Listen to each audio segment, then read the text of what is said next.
Shame narrows our attention so that we're unable to focus on anything but ourselves. So we're losing attention to all the other things that might interest us.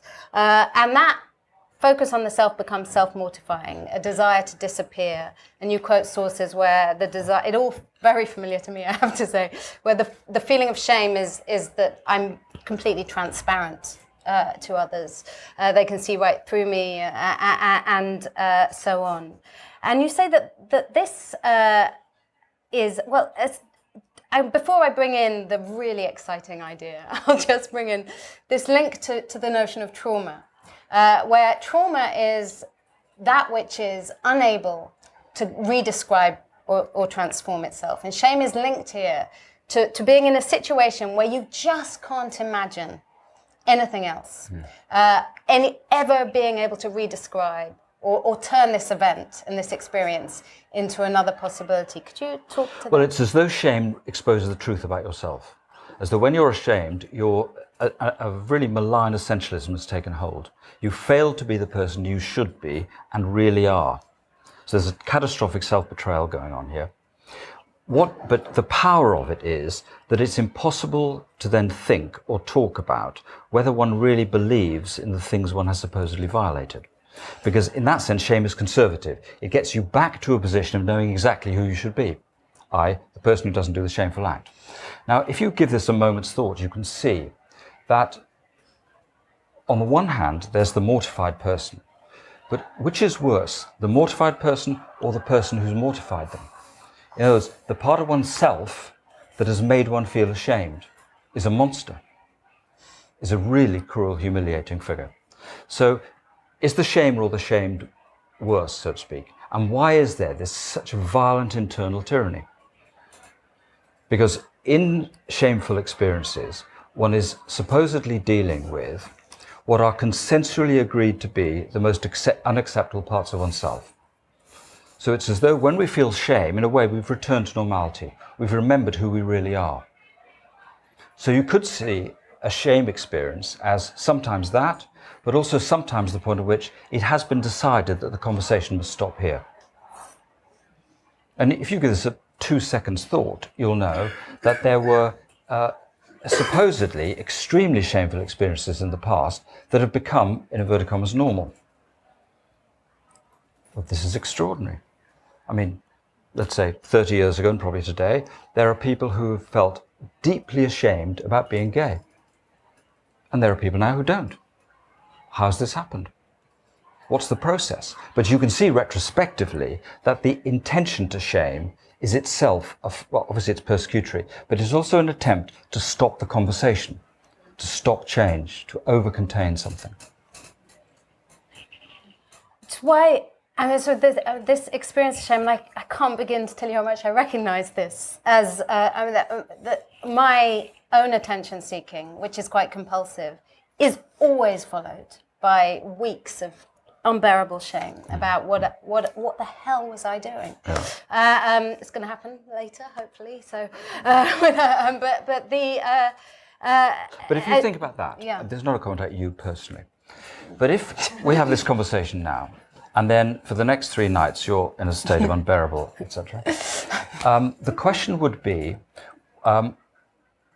why you need to do that to yourself. In other words, what's the project here? Well, you could think the project is to shut you up. In other words, the message is, look, don't do that again. Okay, if you do that, this is what's going to happen. What that stops is the thought about the enjoyment of what you've done and the possible future of what you've done. It could have some momentum. It could lead to the next thing you do. But actually, the project here is to make sure you don't ever change. As long as you're ashamed of yourself after this, you will never do anything again, if they win. I guess that's you. So, but I think perhaps. So here we have a kind of, your final thing is an appendix, which happened to be where you began this whole attention-seeking project, which is Stephen Greenblatt on distraction. And you quote him saying that the job of the critic really is to track the movements that provoke the most intense pleasure and the most intense anxiety. And I read your book with the most intense pleasure and the most intense anxiety.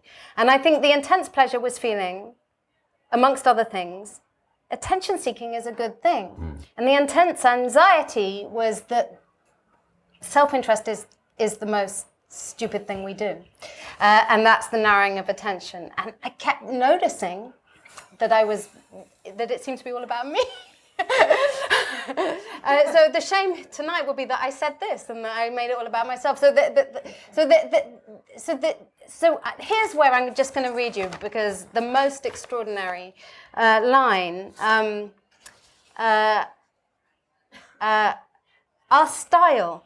So this comes out of A.D. Miller's response to Jane Austen, saying that her writing is the product of a shameful relationship to marriage. Then we get James Baldwin, and his writing becomes a product of a shameful relationship to love, actually, and affection. Yeah. And then we get Freud, whose writing is a product of a shameful relationship to sexuality or sex. So we get sort of marriage, love, and sex are all kind of creating these shameful relationships. But the point is that they are managing to redescribe. And so you say our style is always a shameful relation to something. I mean, it's an amazing statement. Our style is always a shameful relation to something. Can you talk about that? Yes, that if we're talking about writing style, but it could be personal styles in all sorts of ways, are, whatever else they are, attempts to transform the things we feel we need to conceal. Because obviously, if shame is the only game in town, then concealment is the only game in town, then performance is the only game in town, in which you're all the time flirting with what's going to be exposed and what you can manage to conceal.